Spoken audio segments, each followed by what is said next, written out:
그 다음에 여기 이제 중요한 부분이에요. 이거는 여러분들이 아마 한 번도 들어보지 못한 이야기일 수 있어요. 지금까지 이야기들은 뻔한 이야기일 수 있어요. 저 이야기는 뭐 돌아다니는 이야기 아니면 뭔가 좀 흔한 이야기입니다. 올리브가 어디에 좋고 뭐 이런 거 되게 많아요. 사실은요. 레페레 올리브유를 혹시 들어보셨어요? 레페레? 레페레는 레라는 말은 이탈리아 정관사 더 영어로 더를 말하고요. 페레라는 말은 남아있다라는 뜻을 말해요. 의미 있는 단어죠. 그쪽에 4대째 레페레 올리브를 4대째 지금 짜고 있는 기름 그 농장과 공장이 있어요. 이탈리아 가면 추출 방식이 이럽니다. 수확하고 세척, 분쇄, 추출, 분리하고 저장하는데 한 라인을 통해서 올리브유가 이렇게 굉장히 좋은 올리브유가 이렇게 만들어집니다. 어떤 데는 올리브유를 이제 여과하는 데는 추출해가지고 다른 곳에 가서 여과하기도 해요.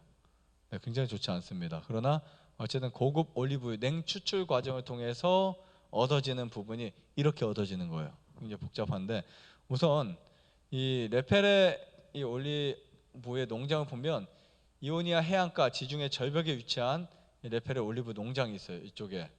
근데 바다에서 그 지중해 바다에서 1km 떨어져 있어요. 그래서 바람이 굉장히 많이 세요.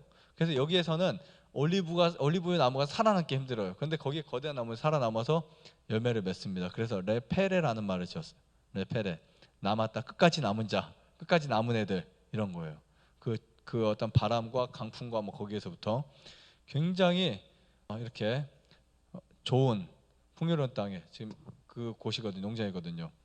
지중해를 맞은 절벽에 위치하고 있어 1년 내내 바다에서 불어오는 온화한 바람과 절벽에 따라 깊은 그 계곡을 통해서 바람이 막 이렇게 골바람이 들어와요.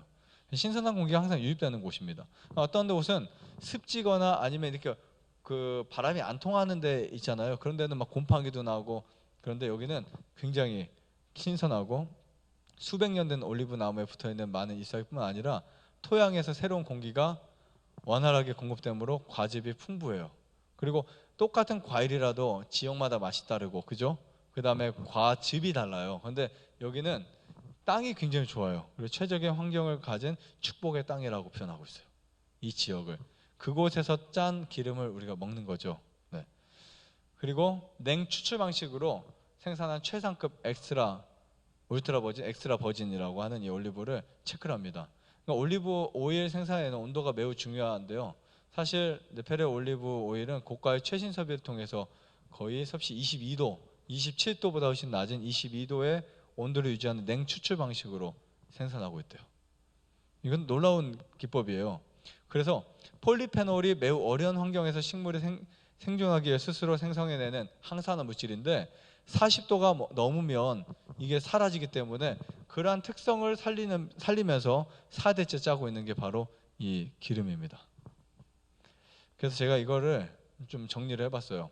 보통 압착이라고 하는 우리가 보통 엑스트라 버진이라고 하는 올리브 오일은 이렇게 나와요. 짤 때 온도를 올리거나 황약품이 넣어지기도 한데 근데 이거는 보지 않았으니까 모르겠지만 식품위원회나 식약처에서 어느 정도 그러니까 우리가 보통 양봉을 해서 항생제나 어떤 약물이 100% 없다는 게 인정돼서 판매하는 게 아니고요. 보통은 검사 치 미만이면 다 무검출로 나와요. 불검으로 나온다고요.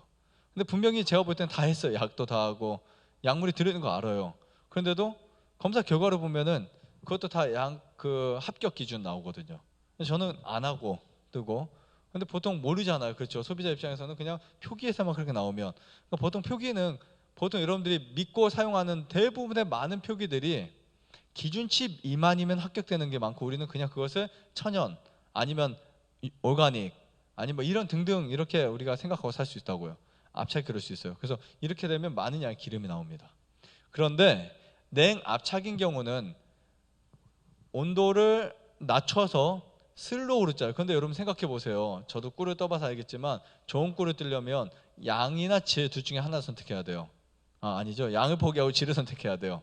그렇죠. 그러면 많은 양을 포기하지 않으면 좋은 질을 뜰 수 없어요. 1년 내내 올리브유를 생산하는 게 아니거든요. 아까 말했죠. 10월 중순에서 12월 초까지 거의 한 달 반 정도. 그러면 이 사람들이 돈을 많이 벌려면 방법은 그거밖에 없어요. 무진장 그냥 막 빨리 해야 돼요. 인건비도 아끼고 그냥 해서 많은 양을 짜야 된다고요. 그렇게 해서 대량 생산을 해야 되고 기름을 빨리 짜고 빨리 그것을 만들어서 판매를 해야 된다고요. 지금 이제 냉추출로 갈수록 공기 접촉이 없을 뿐만 아니라 굉장히 슬로우로 올리브를 짜요. 천천히. 보통은 이제 이거를 짤 때 막 이렇게 해가지고 빻아서 이렇게 짜는데 천천히 짜버립니다. 짜는데 온도가 올라가지 않아요. 그러다 보니까 생산량이 굉장히 적어요. 그리고 이제 과육이다 보니까 이거를 짜면은 씨앗에서 짜는 게 아니라 그랬잖아요. 과즙이 물과 그렇게 같이 막 쏟아져 나와요. 그럼 그것이 이제 물과 기름이 분리되면서 여과가 되고 그것을 우리가 먹는 기름인 거죠. 그리고 나서 이제 한번 짠 거를 가지고 또 짜요. 볶아서 짭니다. 이번에는 열에 의해서. 그거를 이제 순수 퓨어라고 이제 말하는 거죠. 올리브를 얻어내는 거. 그게 뭐 독이 있거나 화학물이 들어가서 그런 것이 아니라 이렇게 올리브의 양리성이 떨어지는 거죠. 자, 이 냉추출만 공기 접촉이 없어요. 냉추출한 올리브유만. 그런데 이 기계를 사려면 대부분 우리나라 돈은 10억 이상이 들어요. 근데 이거를 솔직히 슬로우로 짜는 것도 지금 문제인데 이 냉추출 기계까지 사면은 이윤이 안 맞거든요. 그래서 사람들이 이 기계를 선택하지 않고 그냥 냉압착까지는 지금 많이들 왔어요. 냉압착이라는 올리브가 많이 있습니다. 하지만 냉추출 기계는 뭐 많지 않은 그 방식이라고 보시면 돼요. 그리고 24시간 안에 짜려면 정말 대량 생산 라인을 무시해버릴 수밖에 없어요. 그러니까 포기한다고 해야 되겠죠. 근데 이제 대량 생산으로 양을 중심에 기름을 짜면 산도에 문제가 생겨요. 올리브에 진짜 중요한 건 산도예요. 근데 이 항산화 물질 파괴에 문제가 생기면서 이제 올리브의 질이 떨어집니다. 그래서 똑같은 올리브 같이 생겼고 어떤 것은 병이 더 고급스러운데 질은 떨어진 올리브유가 될 수 있어요. 자, 보시면 좋은 올리브유와 나쁜 올리브유에 대한 차이점을 제가 좀 더 말씀드릴 거예요.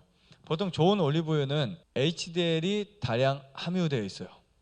그래서 이거는 여러분들이 먹어도 되고 안 먹어도 되는 기름이 아니라 좋은 올리브유는 필수 드셔야 하는 오일입니다. 채식을 잘못하면 필수 지방산이 부족하다니까요. 그래서 채식을 했을 때 우리가 흔히 문제되는 게 지방질, 단백질 부족할 수 있어요. 근데 좋은 지방과 좋은 단백질을 잘 섭취해 주는 거 좋아요. 근데 지금 올리브유에 이 HDL이 다량 함유되어 있기 때문에 ADL을 녹여줘요. 지금 이쪽에 보면 혈액에 혈관이 좁아져요. 그리고 그 밑에 보면 콜레스테롤이 있어요. 근데 이게 남녀 할 것 없이 누구나 다 이게 쌓입니다. 그리고 특히 유방암 환자분들은 이 콜레스테롤의 콜레스테롤이라는 물질을 먹이로 먹을 수도 있어요. 자궁암, 난소암 다 마찬가지예요. 그래서 여러분들이 만약에 콜레스테롤이 몸에 있다, 거기에다가 내 몸에 암이 있다라고 하면 최악이라고 보시면 돼요. 물론 콜레스테롤 있는데 콜레스테롤이 기준치보다 높다 하면 그 콜레스테롤을 누가 먹는다고요? 암 세포가 굉장히 좋아해요. 그래서 이거는 페트라저씨의 실험까지 했어요. 콜레스테롤을 잡아먹는 유방암이라는 제목으로. 그러니까 암 세포가 그걸 잡아먹는다고요. 대장암, 유방암, 난소암, 간암, 콜레스테롤 수치를 줄여야 되는데 좋은 올리브가 콜레스테롤을 ADL 수치를 이제 떨어뜨려요. 좋지 않은 올리브유는 혈관에 청소를 하지 않아요. 그래서 오히려 안 좋은 올리브유를 많이 마시잖아요. 그럼 시간이 지났을 때 콜레스테롤 수치가 올라가 있는 거예요. 콜레스테롤 수치가. 식약처의 산도 기준이 보통 0.8인데요. 일반 우리가 시중에 판매되는 올리브유 퓨어라든지 아니면 그냥 버진들은 2.0까지 올라가 있어요. 얘네들은 그냥 튀김에 사용하셔도 아주 좋습니다. 하지만 절대로 항산화 물질을 기대할 수 없겠죠. 항암 효과도 기대할 수 없겠죠. 엑스트라 버진 같은 경우는 올리브유가 0.8 정도 미만으로 돼요. 그러나 레페르 올리브는 0.14니까 아마 국내에서 전 세계적으로 가장 산도가 낮은 기름 중에 하나라고 보시면 됩니다. 자, 근데 왜 가격이 높나요? 라고 질문을 해요. 당연히 높을 수밖에 없는 게 비행기를 타고 옵니다. 레페르 올리브는 배를 타고 오지 않고 비행기를 타고 와요. 가격 올라가요. 그래서 항공이 이제 제한이 되거나 더 올라갈 수 있어요. 그런데 사실 보통 가격이 싸지만 배 운송을 통해서 오는 일반 대부분의 올리브유 있죠. 그게 유기농이든 아니든. 근데 그 올리브유들은 컨테이너에 싣고 와요. 그럼 그 올리브유를 실은 그 배가 어디를 지나가냐면 적도를 지나갈 때 온도가, 이거는 신문에 나온 거예요. 적도를 지나갈 때 온도가 섭씨 60도 이상까지 올라간대요. 컨테이너 내부가. 그러면 병에 들어있는 거나 깡통에 들어있는 다 어떻게 될까요? 뜨끈뜨끈해지겠죠. 40도 되겠어요 보통. 뭐 더 올라가겠죠. 그런데 건강에 좋은 폴리페놀 성분이 섭씨 42도에서 거의 다 소멸돼요. 그러니까 배를 타고 온 올리브유는 사실 양리 효과가 떨어진다 보시면 돼요. 그게 아무리 유기농에는 병이 아무리 고급스럽든 그거 상관하지 않아요. 그냥 양리성이 떨어지는 거예요. 자, 블렌딩 올리브, 우리 커피 블렌딩 많이 들어보셨을 거예요. 그렇죠? 향수 블렌딩도 들어보셨고요. 블렌딩 올리브유도 아마 처음 들으실 수 있어요. 보통 회사에서는 한 품종, 좋은 품종 하나를 골라서 기름을 짜서 올리브유를 만듭니다. 올리브유의 품종이 약 150가지나 돼요. 세계적으로 엄청 많습니다. 그런데 우리가 어떤 게 좋고 어떤 게 나쁜지 모르잖아요.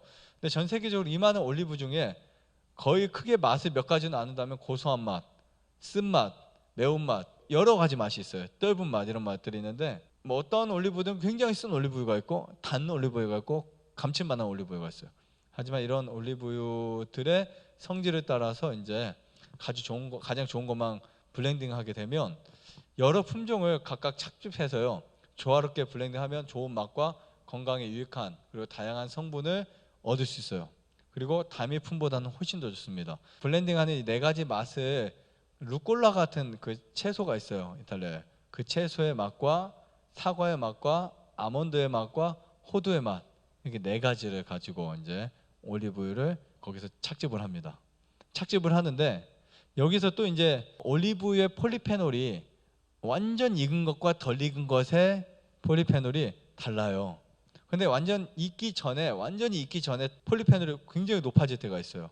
그때 수확해야 되는데 그때 딴 것을 가지고 과즙을 짜잖아요. 그럼 너무 써서 못 먹어요. 그래서 그것과 두 가지를 같이 그러니까 네 가지 품종을 두 개씩 나누니까 8가지가 되는 거죠. 8라인을 블렌딩을 해가지고 만드는 최고급의 올리브유가 아닐까.